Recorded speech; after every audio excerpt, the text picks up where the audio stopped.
Yo, right now we're in the building, man. We're with a legend. We're a legendary comedian, I should say. Harry, he a OG, a officer, a GOAT in this game, doing it in big-ass Korea. For y'all who don't know, y'all think this is the States, but it's not, because that's how much he done transcended the game. I want everybody to give a round of applause, man. It's a beautiful thing to have a camera in front of this man. How you feeling today? God is good, man. God is good. I can't complain. Honored to be here. Honored to be with you, my man. Honored to be here in Korea. Honored, for another day. We here, we alive, able to get to it. I got that shit on. You got that shit on. They can't see you, but you got that shit on. I'm telling you, this nigga a fresh ass nigga. Yeah, man. But but yeah, we here, man. Ready to talk to the people, see what's going on. Tell us a little bit about your time in Korea. How do you like it? How do you stand out as a black man in Korea, and what are some of the ups and downs of being here for you? So my time in Korea, I've been in Korea almost 2 years in June.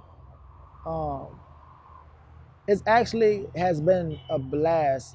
I was apprehensive to come out here at first, just because when anything new, right? It's the fear of the unknown, and I wasn't certain it's a foreign country. I've never been out of the country before. Well, I had been out of the country on deployment back in 2018. I was deployed to UAE, but it was difficult. Come to Asia and Korea, so I already know what to expect. But when I got here, man, it's been an absolute blast, man. I've met some amazing people. I've had the opportunity to see some amazing things.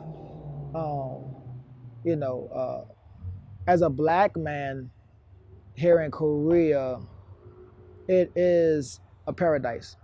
I will say that because they have um, everything that you would want, and some things that you wouldn't even expect to be out here. The Korean women love us. Um, there's enough black women out here. The black women, of course, African women. It's like Africans out here. African women love us. I personally, love Africans and stuff myself. I love all black women, but them Africans, I fuck with y'all. But but like I said, but with anything, right? There's good and bad, right? There is a lot of prejudice or racism towards black people. Period. Why do you think that is?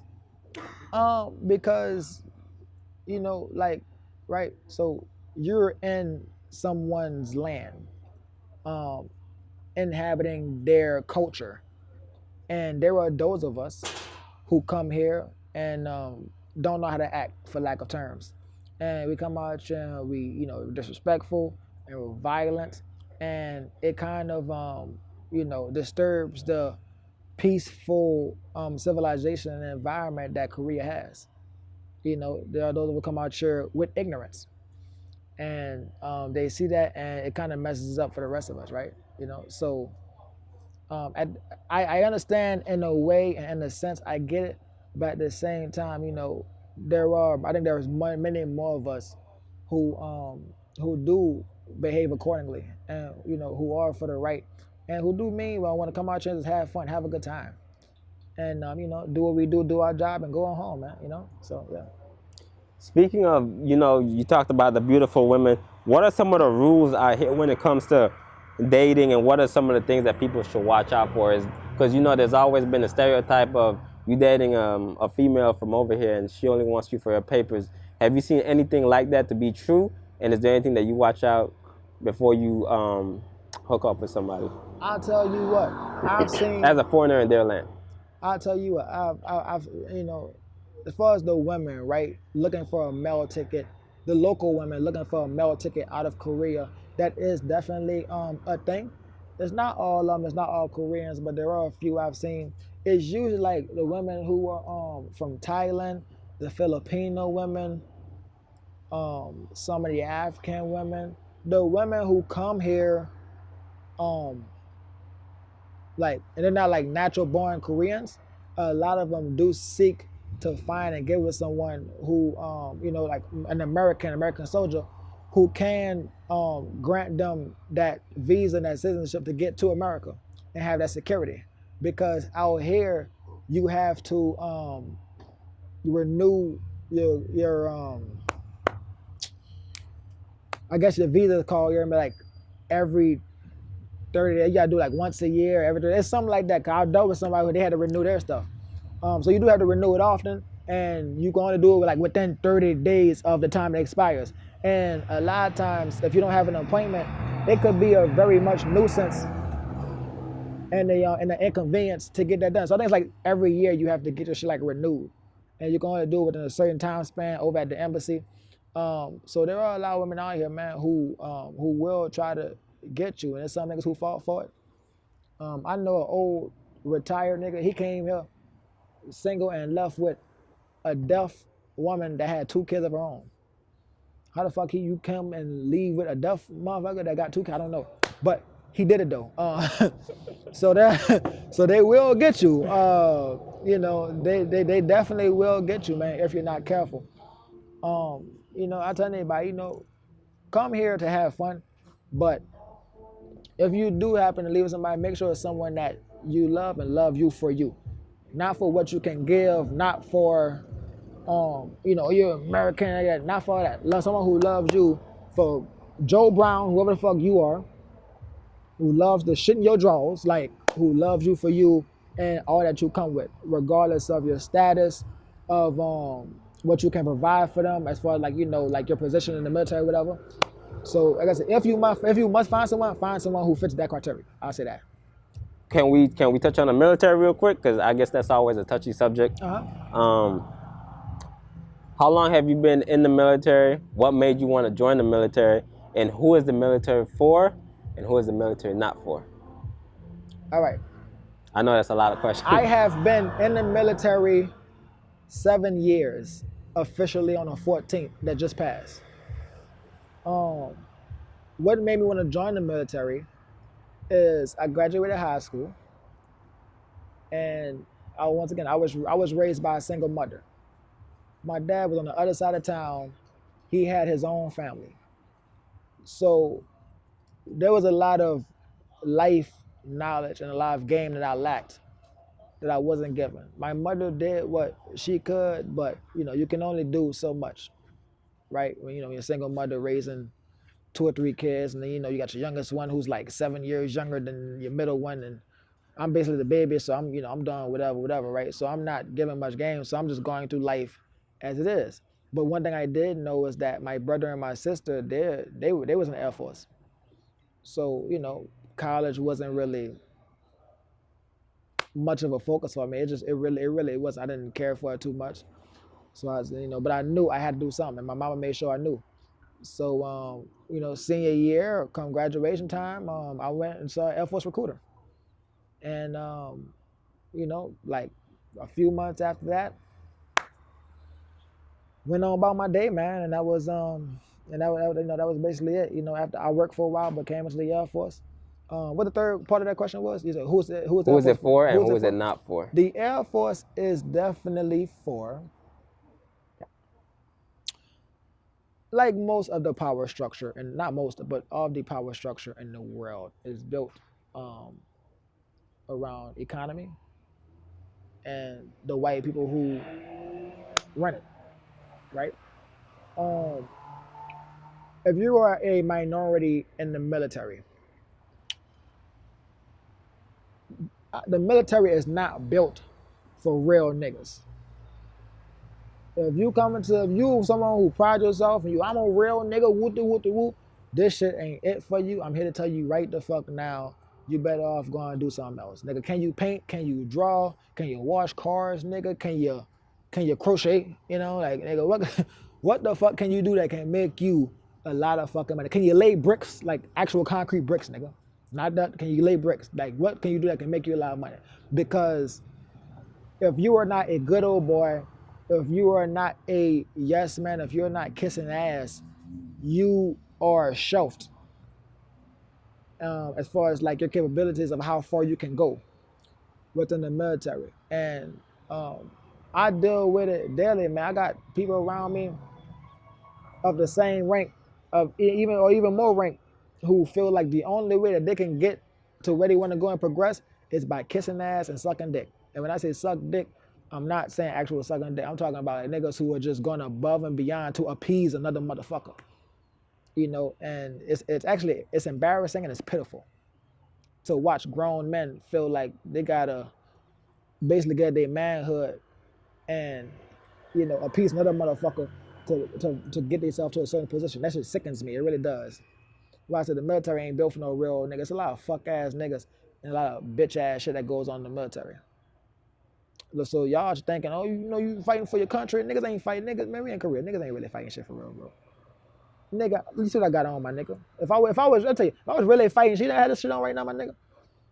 If I was really what the fuck they put on TV and what the fuck niggas think shit going on, you think I'd be here judging this fly ass shit, nigga? Fuck no, my nigga. Like, this shit is like easy out here, man, but it's like bitch ass niggas make life hard. What that quote say, strong men make weak times make weak men. Yeah, man. And weak men make weak times. It's a cycle. And in the military, it's a lot of weak ass men. No, weak men make hard times. That's how I quote go. Where did I put out? Yeah, the weak. Yeah. Strong men make hard times weak. Weak men, make weak times hard. Weak men make times really hard, unnecessarily. And there's a lot of bitch ass niggas that make shit hard for the rest of us in this world, in this life. So that I can say about the military. The military is not built for no niggas, not built for real niggas. There's a lot of black men I see who come into the military and they think that if you kiss this white man ass, he will see you as equal. That's not the case. At the end of the day, you still a nigga. So there's racism in the military? Nigga, of course. Of course there's racism in the military. Of course there's racism in the military. Any institution that is operated by the government at any level, you're always going to have racism. The military is no different. Like I said, I know any minority, Mexican men, black men, whoever the fuck, there's niggas who sit around all day and niggas really do believe that, if I just act like this, if I do this, that white man gonna look at me and see me, and give me respect. That nigga give you respect as long as you kissing his ass and doing what he say. Is there sexism with the females too? Like, do they treat the females a certain type of way, or? Of course. Of course. Once again, everybody is popular right now. You look at forehood. Women are coming up missing left and right in forehood, and by the time you find them, they're dead. Being sexually assaulted, raped, and killed. And nobody got an answer for this shit. Nigga, nigga, let me tell you something. Let me go missing right now and don't show up to work tomorrow. They'll find my ass about $1,600. You mean to tell me a whole woman is going missing and nobody knows what the fuck is going on? A lot of women are treated like shit in the military, man. Especially don't be a black woman. Black women are consistently bullied in the military by their hair. Your hair can't be past a certain bulk. Hair can't be past a certain inch. If a black woman wears her natural hair out, somebody make a comment about it. Oh, your hair doesn't look really professional. It's a fucking natural curl. So what the fuck are you talking about, bro? But you let Cindy nappy, nasty head, lice head ass. Well, what the fuck? She want to wear that? You got lice all over the office and shit, man. But you have a problem with that. You know, but this girl with her beautiful 4C hair, whatever the hell, it's a problem if she wears it out naturally. Some sick shit going on in the military, man. I say, I think black women probably have it the worst, honestly. I think black women have it the worst. For sure. We're going to divert to some of the lighter side of the interview because, that was real, though. You know what I'm saying? And we appreciate you for not holding back. You really spoke your truth. Yeah. So, we're going to wait for the motorcycle gang, man. You know what I'm saying? How they give it up in Korea. Yeah, a beautiful thing. Let's talk about this comedy shit, man. Obviously, you're one of the funniest cats we done seen. You're a legend. You're a goat around here. Mm-hmm. How you get into comedy? What was the inspiration? And where do you see yourself after this? So I was always told that, like, growing up in school, right? When I was younger, I always said to myself and others, I said, no matter what happens, I'm gonna be an entertainer. I said, whether it be through music, whether it be through acting, or whatever, I said, I'm gonna be an entertainer. And I always said that since I was young. No one could tell me indifferent. No one could change my heart about it. No one could change my mind about it. So when I was young, I used to really want to be a rapper. And I could rap, with the woo. But as I got older and seeing where the game was going, and then started seeing some truths about it, I said, this shit ain't for me, nigga. I'm gonna do something else. And but I was always funny, right? And I always had a deep love for comedy. stand-up comedy, man. I would always watch, Bernie Mac, Eddie Murphy, I would watch the goats of it, and I'd be like, man, that's some incredible shit. But I never thought that it was something that, let me go try that shit. Until 2018 came, and there was a talent show, and I was on deployment, and there was like, I used to be in my shop always saying funny shit. I tell kind of jokes in the shop, and they're like, well, you should really go on the comedy show. You should really go on the talent show and do comedy. And I said, fuck it, well, let me go try and see. And I went up there and I did like 5-6 minutes, and that was my really first time doing comedy, but it worked. People fuck with it, and I had the people laughing. Excuse me. And it turned to be a really good time. Like, man, you really got a future. Woo. And then I played with it. Pause. For the next, for the next, for the next for the next 4 years. From 2019. From 2019, to 2021, I kind of just played with the idea, of comedy, and went on stage a few times, here and there, but I didn't take it serious till I got to Korea, and there was like around Thanksgiving, there was an open mic night that they had at Old Lounge, the place I host at now, and I said, fuck, let me go try it, and I went up there, man, and I did some comedy, and people loved it, man, and it turns out, like, oh man, that's really funny. So I said, and I got hooked on the thrill of going up there and just doing material and trying to be funny, and going up there and just talking and writing material and going up there and performing it and seeing people's reactions to what I had to say. Whether it be good, whether it be bad, whether people were appalled or whether people was like, well, I really agree with what you're saying. I was just amazed, and I became infatuated with that feeling of getting on the stage and sitting in front of however many people and captivating getting their attention. Like I think that's a real gift to have, to be able to get in front of people and to talk to them and have them really give a fuck about what you have to say. And I think it's a very underappreciated gift, and it's an underappreciated skill. Not everybody can do that. So I think comedians and anybody who performs, in which you have to hold the attention of an audience for any particular amount of time. A lot of us comedians, some of us go up there for an hour a night. You know how hard it is to talk for an hour, my nigga? It's very difficult to go up there and talk for a fucking hour. Niggas don't understand that. And be entertained the whole fucking night. What are we talking about? So like the whole hour, that's crazy. But what's your question? I want to make sure I did answer everything. Have you ever got heckled, and how did you deal with that as a comedian? Because sometimes people wish they got heckled, and sometimes people wish they didn't, and you never really know when it's gonna happen. Is it something that you could read with a joke, or just like, okay, I know I'm gonna hit this punchline, some stupid motherfucker in the crowd gonna say something, or oh, I'm hitting my punchline, and this person cut me off, and now I gotta check him before I keep going. Heckling happens at random times.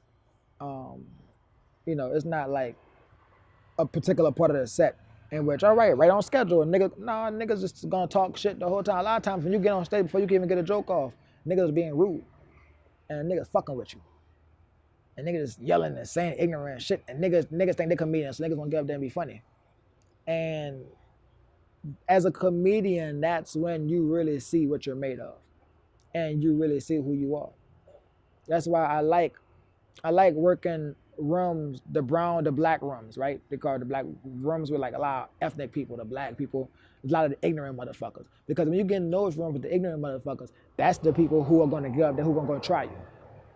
The white rooms are the more, ethnic friendly, different cultural, the diverse rooms, I was going to say diverse. The diverse rooms are easier to do.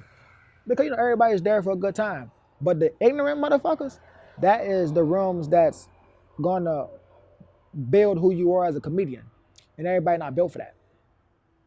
So that is, some real trying time. So yes, I have been heckled before, but you can't fold. Nigga heckle me, I got something for that ass. we gonna get it right every time.